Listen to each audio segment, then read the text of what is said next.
2014 ముందు రాష్ట్రంలో పల్లెలు ఎట్లుంటుండే, తర్వాత ఎట్లయినాయి. ఏ పల్లెకు పోయినా ఆ పల్లెలో ఒక నర్సరీ ఉంటుంది. ఏ పల్లెకు పోయినా అక్కడ ఒక పల్లె ప్రకృతి వనం ఉంటుంది.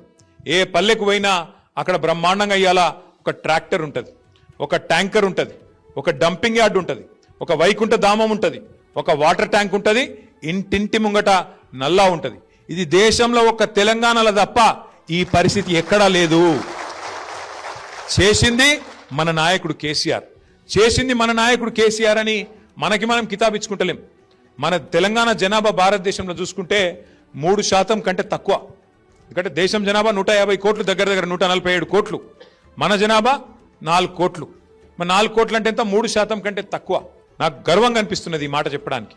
3% కంటే తక్కువ జనాభా ఉన్న తెలంగాణ ట్రాక్టర్లు, ట్యాంకర్లు, నర్సరీలు, పల్లెల్లో హరితహారం చెట్లు, డంపింగ్ యార్డ్లు, వైకుంఠ ధామాలు, పల్లె ప్రకృతి వనాలు, అట్లాగే పారిశుద్ధ్యం, ఇవన్నీ చేసుట్లా 3% కంటే తక్కువ జనాభా ఉన్న తెలంగాణ జాతీయ పంచాయతీరాజ్ అవార్డులు ప్రకటిస్తే 30% అవార్డులు గెలుచుకొని ఒక రికార్డు సృష్టించిందనే మాట నేను మీకు విజ్ఞప్తి చేస్తా ఉన్నా.